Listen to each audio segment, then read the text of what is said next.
आज हम लोग आपकी कक्षा 11 में गोस्वामी तुलसीदास जी द्वारा रचित दोहावली के चौथे पद्यांश या यूँ कहें कि चौथे दोहे की व्याख्या सीखेंगे।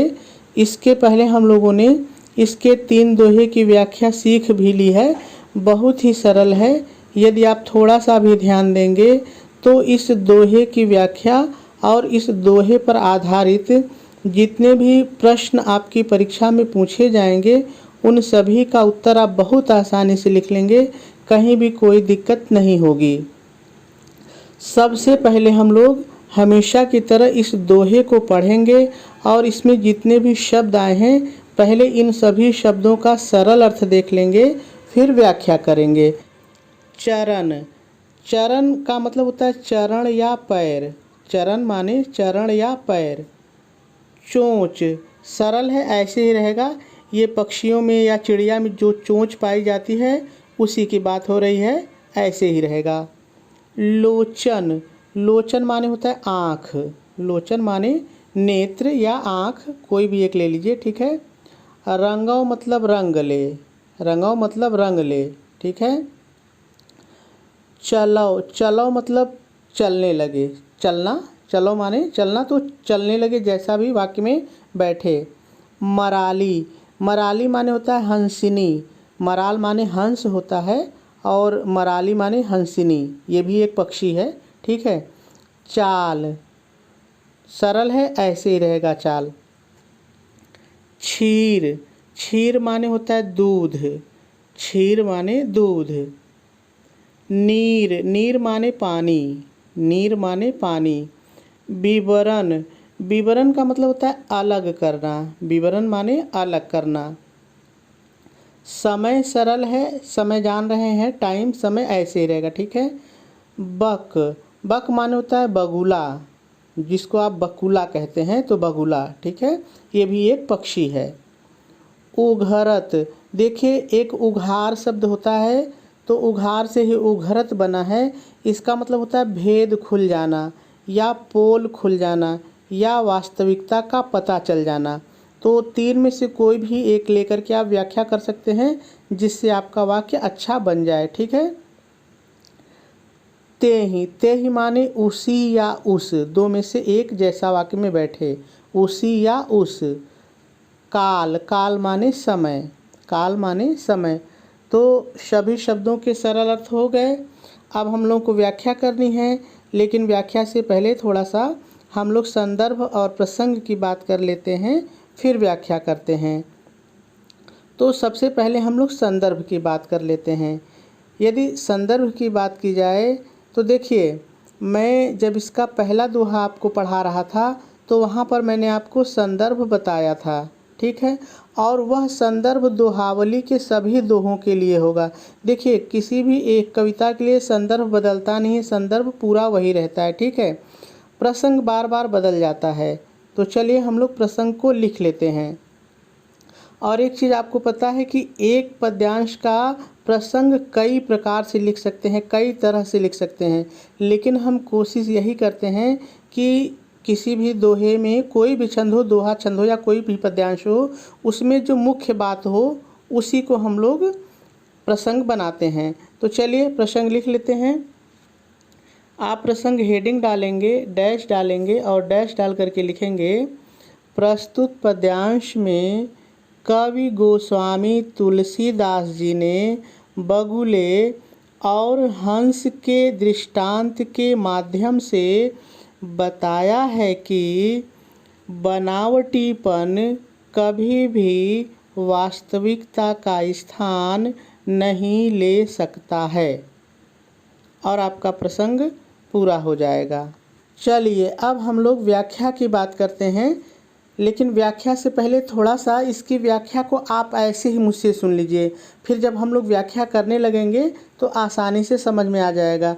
देखिए एक पक्षी होता है हंस, और हंस की विशेषता ये होती है कि आप उसको दूध और पानी मिला के दे दीजिए तो वो दूध पी लेगा और पानी को बर्तन में ही छोड़ देगा, यानी वो दूध और पानी को अलग अलग कर सकता है। ठीक है, तो कवि गोस्वामी तुलसीदास जी यही कहते हैं कि जैसे कोई बगुला पक्षी है, वो हंस की तरह अपने पैर को रंग ले, अपनी चोंच को रंग ले, अपनी आँखों को हंस की तरह बना ले और हंस की तरह चाल भी चलने लगे, यानी कि वो ये दिखाने लगे कि मैं भी हंस हो गया हूँ।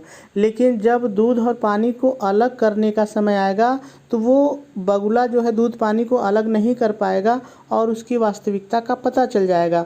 उसी तरह से यदि कोई दुष्ट आदमी कितना भी अपने आप को ये दिखाने का प्रयास करे कि वो सज्जन बन गया है, लेकिन एक ऐसा समय ज़रूर आएगा जब उसकी वास्तविकता का पता चल जाएगा कि ये सज्जन व्यक्ति नहीं है, ये दुष्ट आदमी है। क्योंकि जो सज्जनता का गुण होता है वो स्वाभाविक होता है, आप उसको कृत्रिम तरीके से, आर्टिफिशियल तरीके से नहीं ले सकते हैं। इसी चीज़ को जो कवि हैं उन्होंने बताने का प्रयास किया है। तो चलिए अब एक एक शब्दों का प्रयोग करके हम लोग इसकी व्याख्या को सीखते हैं। आप व्याख्या हेडिंग डालेंगे, डैश डालेंगे और डैश डाल करके शुरू में पहले थोड़ा सा आपको अपनी तरफ से जोड़ के लिखना पड़ेगा। आप अपनी तरफ से क्या जोड़ करके लिखेंगे, ध्यान से सुनिए। प्रस्तुत दोहे में कवि गोस्वामी तुलसीदास जी कहते हैं, बगुला चाहे कितना भी अपने, अब आ जाइए दोहे पर, अपने पैर कामा चोंच और अपनी आँखों को हंस के समान रंग ले और हंसनी के समान चाल भी चलने लगे, किंतु जब, इतना आपने जोड़िए, किंतु जब दूध और पानी को अलग करने का समय आएगा, उसी समय बगुले का भेद खुल जाएगा, अर्थात उसकी वास्तविकता का पता चल जाएगा। देखिए 2 लाइन की व्याख्या तो आपकी पूरी हो गई, लेकिन अभी थोड़ा सा और आपको जोड़ के लिखना पड़ेगा। क्या लिखना पड़ेगा, ध्यान से सुनिए।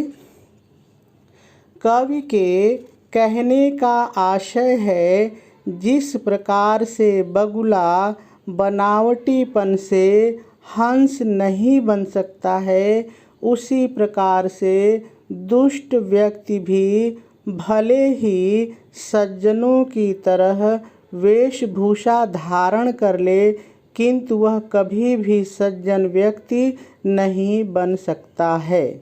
और अब जाके आपकी व्याख्या पूरी हो गई। चलिए अब इस दोहे का काव्य सौंदर्य और इस दोहे पर आधारित आपकी परीक्षा में पूछे जाने वाले प्रश्नों को हल करना सीखते हैं। सबसे पहले हम लोग काव्य सौंदर्य देख लेते हैं। यदि हम लोग इस पद्यांश में रस की बात करें तो शांत रस है। यदि छंद की बात करें तो ये दोहा छंद है। यदि अलंकार की बात करें तो इसमें अन्योक्ति अलंकार और अनुप्रास अलंकार, ये 2 अलंकार हैं। क्यों हैं, कहाँ हैं, कैसे हैं, चलिए हम लोग पद्यांश पर चल करके देखते हैं। देखिए यदि आप यहाँ पर ध्यान दीजिए ज़रा सा, चरण चोंच, तो देखिए इसका पहला वर्ण च है और इसका भी पहला वर्ण च है, तो यहाँ पे अनुप्रास अलंकार है। अब यहाँ पर ज़रा सा देखिए, चलो मराली, यहाँ पे अंतिम वर्ण ल है और यहाँ पे भी अंतिम वर्ण ल है, तो यहाँ पर भी अंत्यानुप्रास है, लेकिन है तो अनुप्रास का ही रूप, तो यहाँ पर 2 जगह हमको अनुप्रास अलंकार मिल रहा है। अब दूसरा है अन्योक्ति। देखिए अन्योक्ति अलंकार वहाँ पर होता है जहाँ पर एक के माध्यम से दूसरे की बात की जाए। तो देखिए यहाँ पर जो कवि तुलसीदास जी हैं वो बगुले और हंस के माध्यम से दुष्ट और सज्जन व्यक्ति की बात कर रहे हैं, इसलिए यहाँ पे अन्योक्ति अलंकार है। चलिए आगे देख लेते हैं।